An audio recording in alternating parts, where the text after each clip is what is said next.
Let's jump straight into it. Burr 1. Caligula.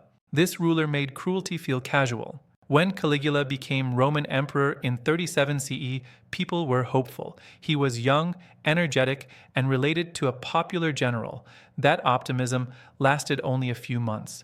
Once in power, Caligula treated Rome like a toy he could break whenever he felt bored. Money disappeared fast. Public funds were blown on non-stop feasts, games, and personal luxury projects. When the treasury ran dry, Caligula solved the problem by accusing rich people of crimes. Trials were short. Verdicts were decided in advance. Once someone was executed, their property conveniently went to the state, and then to Caligula. The palace became a place people feared being invited to. Senators were summoned to dinners where they were forced to stand for hours while Caligula ate, drank, and watched them closely. Laugh too little, laugh too much, or say the wrong thing, and you were done. He treated women at court the same way. Wives of powerful men were taken openly. Marriages were forced, broken, and rearranged for his amusement. Saying no was not an option. Everyone understood that resistance came with consequences. Executions became entertainment. People were killed during public games. Crowds learned to clap loudly, not because they enjoyed it, but because silence stood out. Caligula declared himself a god and demanded worship. Missing a ritual or hesitating was enough to get noticed. Eventually, even his own guards decided he was too dangerous to keep alive. In 41 CE, members of the Praetorian Guard attacked him in a palace hallway and stabbed him repeatedly. Rome didn't mourn. People were relieved it was over. Number 2, Ivan the Terrible. This rule taught people to expect violence. Ivan IV ruled Russia in the 1500s and became convinced everyone was plotting against him. His response was the Oprichnina, a private terror force that answered only to him. Its members, dressed in black, rode through towns openly and made a point of being seen. Accusations were enough. People were arrested without warning. Property was seized. Confessions were forced through beatings, threats, and fear. Families were punished along with the accused, so no one felt safe speaking up. Ivan enjoyed public humiliation. Nobles were dragged into court, insulted, beaten, and sometimes killed in front of others. Women connected to accused families were taken into captivity or forced into dependence on the court. Power meant ownership. The worst example was Novgorod. Ivan believed the city planned to betray him. His forces moved in and stayed for weeks. People were pulled out of their homes, beaten, and killed in public spaces.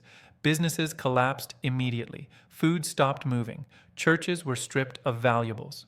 People fled into forests with nothing. Those who stayed learned that obedience was survival. Novgorod never recovered.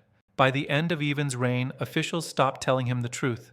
Bad news disappeared. The government ran on fear and silence. Ivan died in 1584, isolated and paranoid.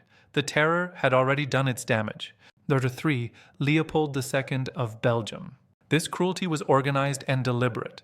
In the late 1800s, Leopold II personally owned the Congo Free State. It was run like a massive labor camp. Villages were given rubber quotas that were impossible to meet. Men were forced into the jungle for weeks at a time. Their families were kept behind as leverage. If quotas weren't met, punishments followed. Beatings were common. Villages were burned to set examples. Farming stopped, hunger spread, disease followed. Entire communities collapsed under the strain. Women were often taken hostage or forced into dependency to pressure male workers.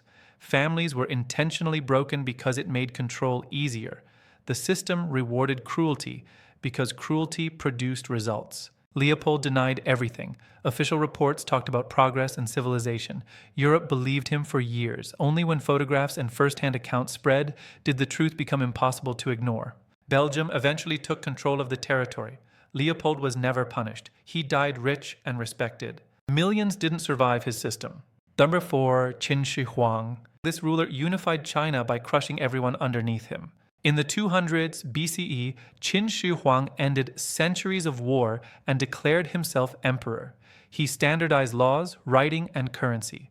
He also decided disagreement would no longer exist. Books that challenged official ideas were burned. Scholars who disagreed were executed or disappeared. Knowledge narrowed fast. Forced labor built the empire. Peasants were dragged from their homes to work on walls, roads, and massive construction projects. Many worked until they collapsed. Many never returned home. Punishment was harsh and public. Families were punished together. Entire households were enslaved or displaced for one person's mistake. Revolts were constant and crushed immediately. Women were taken into imperial service without choice. Officials competed to prove loyalty instead of competence. Fear replaced judgment. Qin Shi Huang died while chasing immortality. His dynasty collapsed almost immediately after. The system held only while he was alive. Number 5. Idi Amin. This rule ran on terror and randomness. Idi Amin took power in Uganda in 1971 and quickly made violence normal. Soldiers were allowed to act without restraint. Arrests didn't need reasons. Detentions didn't have records. Political opponents disappeared first, then critics, then anyone who made soldiers nervous. Bodies appeared in rivers and roadside ditches. Others were never found. Amin surrounded himself with luxury while the country fell apart. Women were taken into the palace under pressure. Refusal wasn't really an option. Power erased boundaries. Entire ethnic and professional groups were targeted. Businesses were seized. Doctors, teachers, and engineers fled or were killed. Hospitals emptied. Schools shut down. Infrastructure crumbled. Fear replaced law. Survival meant keeping your head down. When foreign forces finally moved in, Amin's support collapsed almost overnight. Soldiers abandoned their posts. The system fell apart as fast as it had formed. Amin escaped into exile. Uganda was left to clean up the damage. That's enough history for one video.